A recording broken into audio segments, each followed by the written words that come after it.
Newsday continues here on One News Now. I'm Charles Lejano. This just in, the country's inflation rate rose to 4.9% in August. This is the highest growth in prices recorded in the Philippines since January of 2019. The PSA attributes the faster inflation mainly due to higher food prices, particularly of vegetables and fish. And because of this, the country's average inflation rate for the entire year is now at 4.4% as of last month. Despite its Chapter 11 filing, Philippine Airlines is confident that they can turn things around before the end of the year. Mobile journalist Pamela Vasquez has the front seat to the story.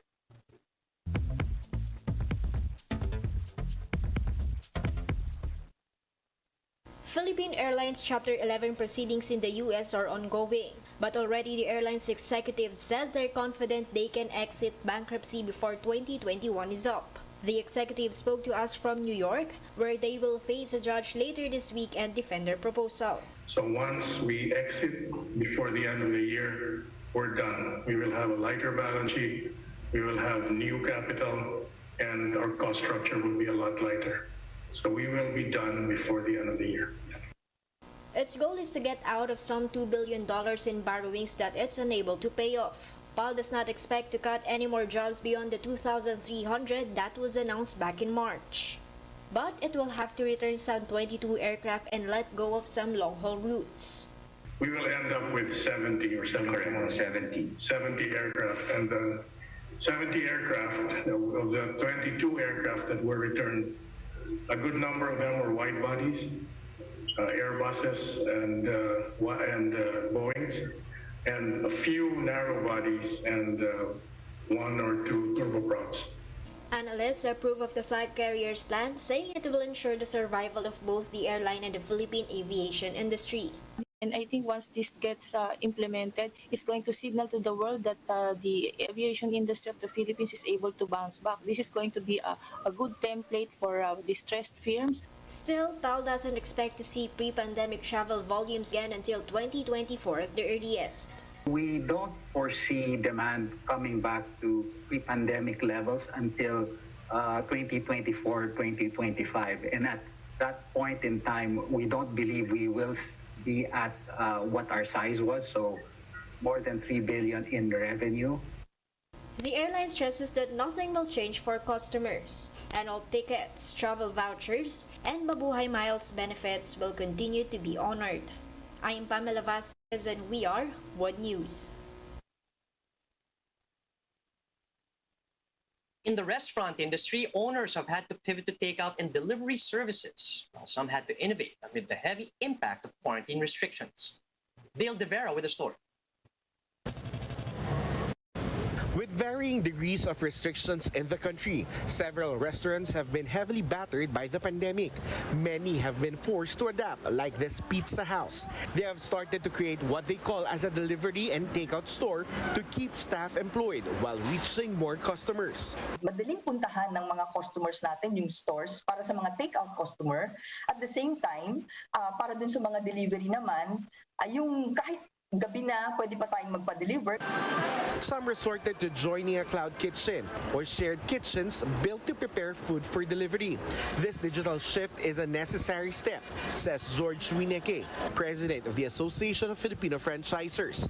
It cuts costs drastically, but still requires innovation. Biggest learning natin is innovation. We have also learned how to use the three resources, the most valuable human resources, tatlo yan na ginamit natin. Because we discovered how to innovate, we have developed our innovation mindset. This restaurant in Quezon City has taken on that challenge. Customers only need to order via their social media app, and the food will be delivered to their car, dine-in style. Owner Queen Punzal said they constantly need to find ways to attract customers and make them feel like they're still dining out. My team and I had to come up with a feasible solution that would, sustain or recreate the vibe of dining coming in. So luckily naman for us, this month, yung August, medyo maulan. They get to enjoy the ramen, the food on the spot. But for many restaurant operators, they still long for that day when they can once again freely welcome customers without fear of the virus. For News 5, Dale De Vera, we're One News. Cebu City Acting Mayor Michael Rama says sectors are in favor of opening up business establishments only for vaccinated individuals. Rama tells 1PH sa totoo lang that different sectors have agreed on a vaccinated-only policy for the reopening of establishments in the LGU. This includes owners of businesses, hotels, restaurants, and even ambulant vendors. And Rama says residents have also been accepting the move.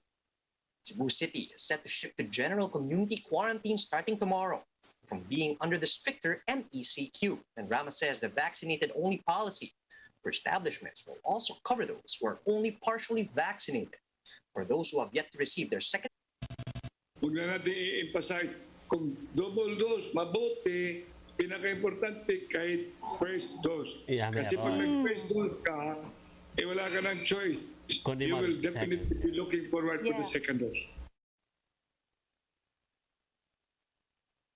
Typhoon Julina maintains its strength as it continues to move over the Samar Sea towards Masbate.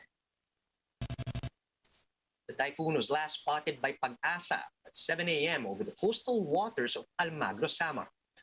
Julina is packing winds of up to 120 kilometers per hour and gustiness of up to 150 kph. It is currently moving west-northwestward at 15 kilometers per hour and is seen to make landfall in the vicinity of Masbate over the next 12 hours.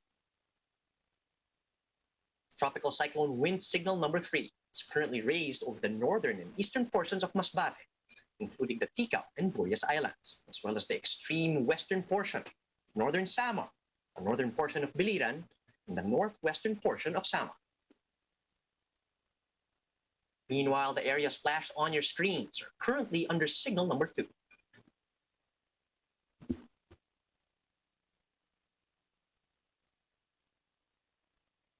And these areas, including Metro Manila and nearby provinces, are placed under signal number 1.